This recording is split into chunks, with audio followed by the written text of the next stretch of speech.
네, 안녕하세요. 투자를 디자인하다 투자이너 JSK입니다. 오늘은 스타벅스에 대해서 알아볼까 합니다. 기본 사항은 6월 30일자 기준으로 작성이 되었고요. 티커는 SBUX입니다. 업종은 자유소비재고 시가총액은 6월 30일자 기준으로 101 빌리언 달러고요. 주가는 한 주당 83.83달러가 되겠습니다. 시가 배당률은 1.72%고 배당 성장 연수는 9년입니다. 주가의 흐름을 보면 스타벅스는 미중 전쟁의 그런 영향에 벗어난 기업인 것 같습니다. 작년 하반기에 저점을 찍고요. 꾸준하게 금년도 주가 흐름을 보면 꾸준하게 상승하는 그림을 보여주고 있습니다. 스타벅스는 세계에서 가장 큰 다국적 커피 전문점이라고 볼 수 있는데 64개국에 3만 개의 매장을 운영하고 있습니다. 19년도 3월 31일자 사업보고서를 뜯어보면 2018년도 전년 동분기 28,209개 대비해서 금년도 3월 31일자 기준으로 31,184개의 매장으로 약 2,000개의 매장이 증가했고요. 그중 50%는 중국 및 아시아 지역의 성장세가 두드러졌습니다. 특히 중국 부분의 성장세가 두드러졌는데 2018년도 7,995개 대비해서 2019년도 8,993개로 약 1,000개의 매장이 늘어났습니다. 그러니까 전체 늘어난 매장 개수의 50% 이상이 중국 부분과 아시아 부분에서 늘어났다라고 볼 수 있는 것이죠. 그리고 많은 사람들이 스타벅스가 커피가 아닌 문화를 제공하는 기업이다라고 생각을 하는데 여기에 한 가지 더 추가적으로 스타벅스는 핀테크 기업이기도 합니다.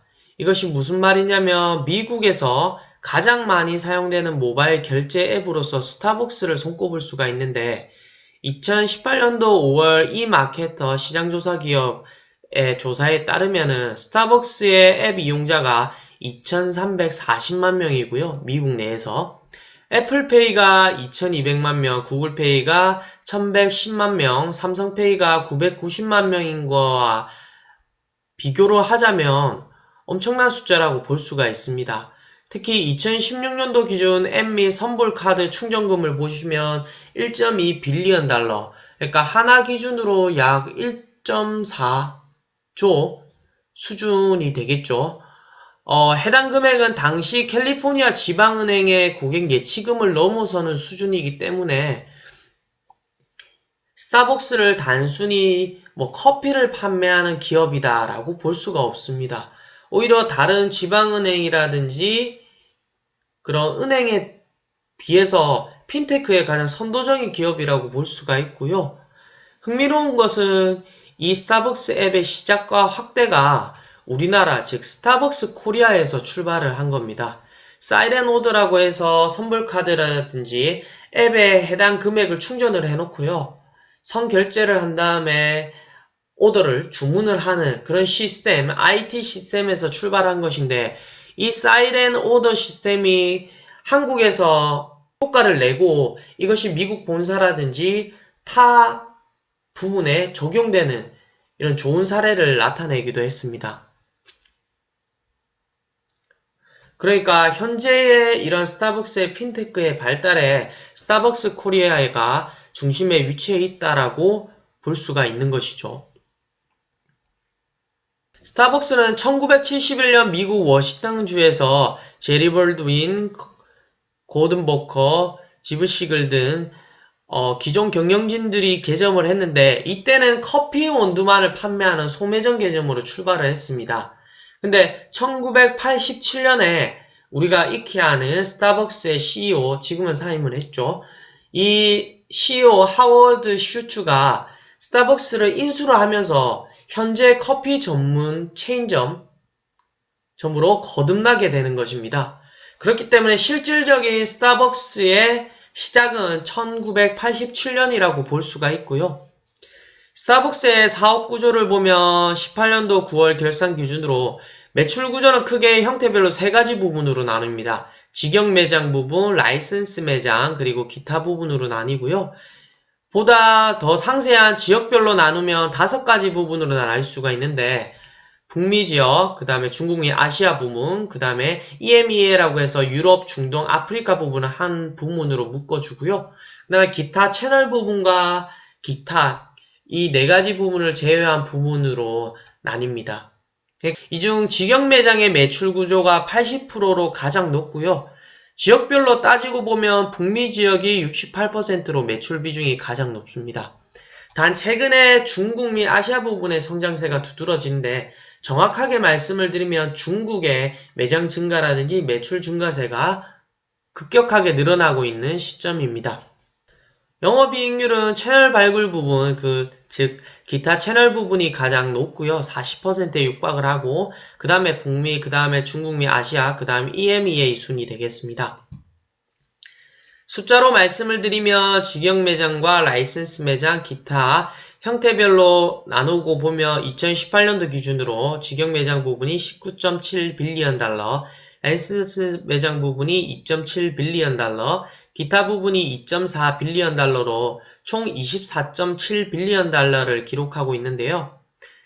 직영 매장과 라이센스 매장의 특징이 있는데 직영 매장은 실질적으로 스타벅스에서 운영을 하기 때문에 매출 비중은 높습니다. 다 운영 비용도 높기 때문에 이익률이 상대적으로 라이센스 매장에 비해서 낮은 수준이고요.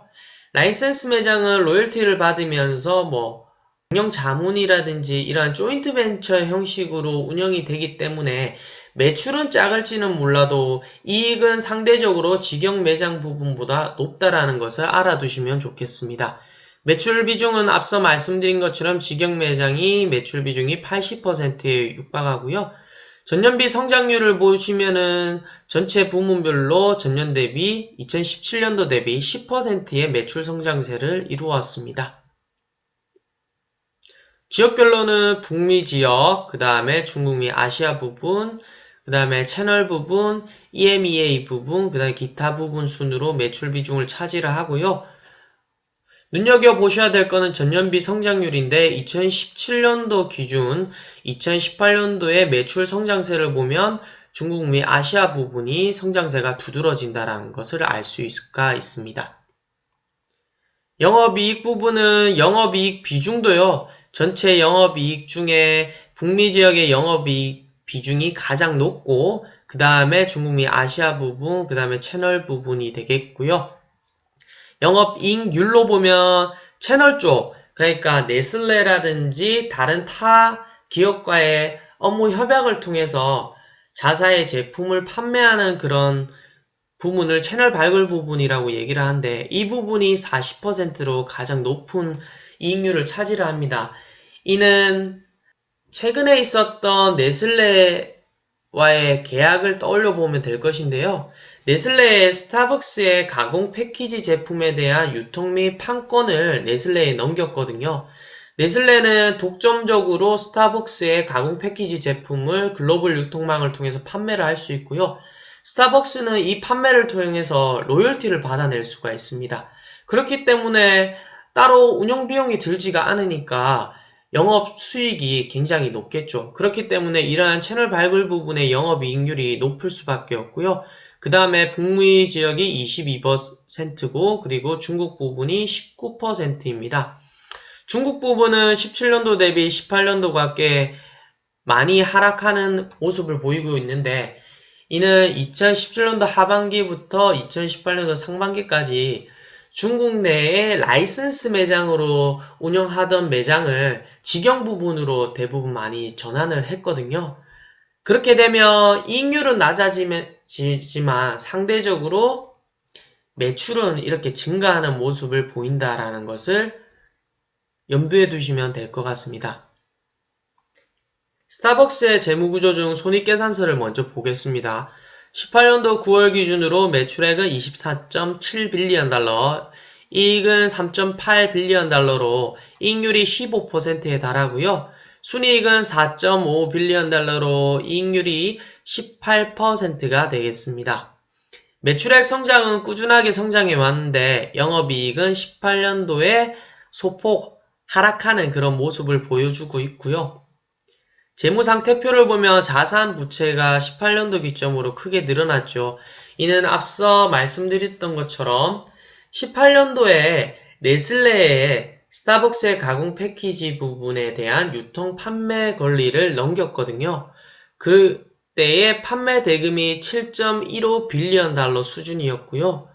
또한 17년도 하반기부터 18년도 상반기까지 중국 내에 라이센스 매장 약 1000개가 넘어가는 라이센스 매장을 직영 매장으로 전환을 하면서 그 해당 조인트 벤처의 지분을 인수하게 되었습니다. 거기에 따라서 거기에 딸려있는 자산 및 부채 등이 증가하는 효과를 나타내기 때문에 17년도 9월 대비 18년도 9월 자산 부채 모두 크게 늘어나는 모습을 보여주고 있고요.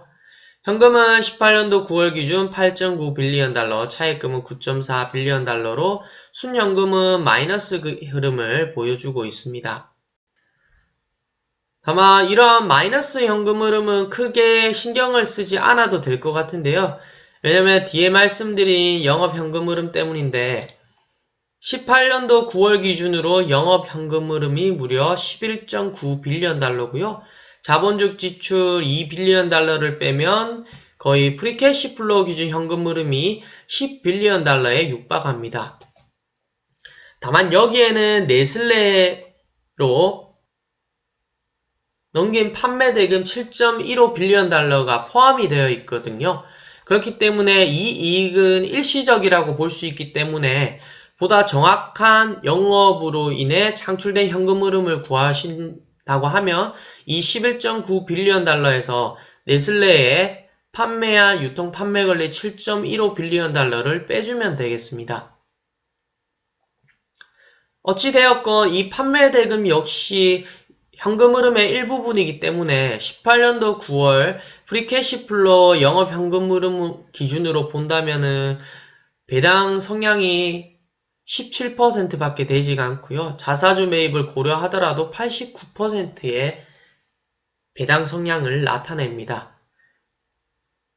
즉 향후 배당 지급 여력이 충분하다라고 볼 수가 있고요. 보다 정확하게 7.15 빌리언 달러를 빼서 프리캐시 플로우를 구해보면은 2.85 빌리언 달러의 프리캐시 플로우가 나옵니다. 2.85 빌리언 달러 기준으로 배당 성향을 구해보면은 약 55% 미만의 배당 성향이 나오고요. 스타벅스는 5개년 연평균 배당 성장률이 24%에 달했거든요. 그러니까 조정된 프리캐시 플로우 현금 흐름 기준으로도 배당 성향도 양호하고 배당 성장률도 뛰어나기 때문에 성장과 안정성을 동시에 지닌 기업이라고 평가를 할 수가 있고요. 스타벅스의 최근 분기 가이던스 대비 실적을 보시면 EPS는 예상치에 상회하는 실적, 양호한 실적을 보여주었고요. 다만 매출이 예상치에 다소 못 미치는 그런 실적을 보여주었습니다. 이러한 실적과 함께 EPS가 증가를 하고 중국 시장의 성장세가 두드러지면서 주가는 지속적으로 상승하고 있는 스타벅스인데요. 그럼 이러한 스타벅스의 프리캐시 플로우 기준 가치 평가를 해보면 앞서 말씀드린 것처럼 네슬레의 매각 대금을 빼고 나면 2.85 빌리언 달러가 나온다고 했죠. 거기에 프리캐시 플로우 연평균 성장률 10%를 감안하도록 하겠습니다. 이 10%는 스타벅스의 사업보고서에서 장기 EPS 성장률을 연평균 10%로 잡았거든요.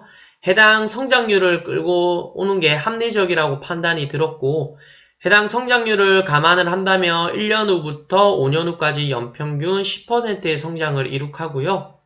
거기에 N년 후에는 무성장 모델을 반영을 했습니다. 현재 마이너스 순현금 흐름을 플러스 마이너스 해줘서 프리캐시 플로우 가치를 구해주면은 현재 주가 대비 할인율이 3.3에서 4% 구간, 즉 기준 30배에서 25배의 가치평가를 해줄 때 충분한 주가 상승 매력이 있다라고 판단을 하고요. 보통 S&P라든지 나스닥이 15배에서 20배 사이에서 거래가 되기 때문에 해당 기준으로 본다면은 일정 부분 고평가되어 있는 주식이다라고 판단을 할 수 있습니다. 다만 스타벅스의 브랜드라든지 앞서 말씀드린 것처럼 핀테크에 관련된 그러한 강점, 그리고 네슬레 판매로 인해서 지속적으로 증가하는 로열티 부분이라든지 성장하는 중국 시장을 감안을 한다면 단순히 프리캐시플로우 기준의 현재 시점의 그런 가치평가를 두고 이 기업을 평가할 수 있을까라는 의문은 들기는 합니다. 결론적으로 프리캐시플로우 기준은 보조지표로, 그리고 향후 나타나는 호재라든지 성장 동력을 보고 종합적으로 판단해야 됨을 말씀을 드리고요. 이상 스타벅스에 대해서 기본사항부터 프리캐시플로우 기준 가치평가에 대해서 하나하나 알아봤고, 투자를 디자인하다 투자이너 JSK였습니다.